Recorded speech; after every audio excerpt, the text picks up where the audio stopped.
اگر کسی سے زنا ہو جائے تو اس کی معافی کیا ہے؟ تو دیکھیے زنا ایک بہت سخت جرم ہے.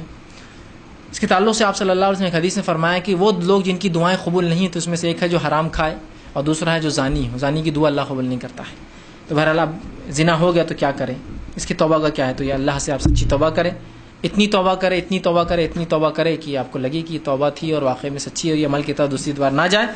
رہا اس کے بعد اللہ عالم، اللہ کے ہاتھ میں یہ ہے. اللہ جس کو چاہتا ہے معاف کر سکتا ہے، جس کو چاہتا ہے بخش سکتا ہے. اللہ رب العزت نے قرآن فرمایا ان اللہ لا یغفر ان یشرک بہ ویغفر ما دون ذلک لمن یشاء. اللہ تعالیٰ شرک کو کبھی معاف نہیں کرتا، اس کے علاوہ گناہ چاہے تو معاف کرتا ہے. تو چونکہ شرک تو نہیں ہے، اس کے علاوہ گناہ ہے، تو اتنی معافی مانگی اتنی معافی مانگی اتنی معافی مانگی کہ لگے کہ بھائی ابھی ہو گیا. اور یہ بات میں نے بہرحال پہلے بھی کہی اپنے درس میں، آج کل زنا اتنا عام ہو چکا ہے. میں کسی بھی الزام نہیں ڈال رہا ہوں، نہ ہی آپ کی توبہ کو میں یہ کہہ رہا ہوں کہ آپ کی توبہ قبول نہیں. میں یہ کہنا چاہ رہا ہوں اس چیز کو ہم والدین اپنے بچوں کو کیوں نہیں سکھا رہے. پہلے یہ بات مشاہدوں میں بار بار آئی ہے کہ کسی خاتون اور کسی سے افیئر تھا، رشتہ کہیں اور ہو گیا اور انہوں نے زنا کرنا بالکل عام سمجھتے تھے کہ اب ان کا حق ہے زنا کرنا، اور پھر شادی کسی اور سے کرتے. سبحان اللہ، کسی کا حق مار کے پھر کسی کو دیتے ہو تم لے جا کر.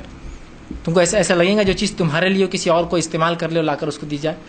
لیکن یہ باتیں معاشرے میں دن بدن میں کہہ رہا ہوں ہوتی جا رہی ہیں، اور والدین کو بڑی شرم اور حیا آتی ہے. پکچر دکھاتے وقت تو کبھی نہیں آتی ہے، گندے فحش کپڑے پہناتے وقت تو کبھی نہیں آتی، گندی گندی اچھی باتیں ایک دوسرے کو اپنے بستر کی اپنی بیوی بچیوں سے ان سے ڈسکس کرتے نہیں آتی. ہاں طہارت کے مسائل یہ سب باتیں بڑی شرم حیا کی آتی ہے. ٹھیک ہے، تو جہاں ہونا شرم وہاں بے حیائی اختیار کر چکے ہیں، اور جہاں بولنا چاہیے تھا یہ شرم نہیں ہے وہاں خواہ کی پتہ نہیں شرم کیوں اختیار کرتے. واللہ عالم. بہرحال سمجھنا چاہیے، بچیوں کو سکھائیے، ان کو علم نہیں ہے. بچوں کو سکھائیے، ان کو علم نہیں ہے، کام میں ہو جا رہے ہیں، ان کو لگ رہا ہے یہ زندگی کا طریقہ ہے، بھائی یہ ہمارا حق تھا، ہم کو نہیں دیا گیا لہٰذا ہم کریں گے.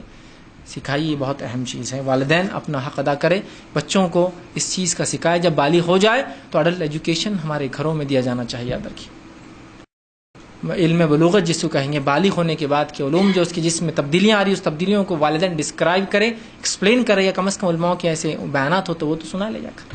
بہرحال ہم سے وہ کچھ بھی نہیں ہوتا. یاد رکھیے، پتہ نہیں کیوں ہم اس طرح سے بے حس دین کے معاملے ہو چکے ہیں. دنیا کے معاملے کو کہتے وہ کتاب لینے سے بچوں کو یہ فائدہ ہوگا تو کہیں سے بھی حاصل کریں گے آپ اس کو. دین کے لیے نہیں بھائی، پھکٹ چھاپ کچھ مل جائے، کوئی بیان کر دے رہا ہوگا، کوئی ہو جائے، ٹھیک نہیں چلتا ہے. بہرحال اس کو سمجھے تو آپ اللہ سے اتنی توبہ کرے کہ لگے کہ اللہ نے معاف کر دیا. واللہ عالم. پھر اس کے بعد اللہ کا اور آپ کا معاملہ ہے، کتنی سچی آپ کی توبہ تھی اور رب نے آپ کو کس حد تک معاف کیا.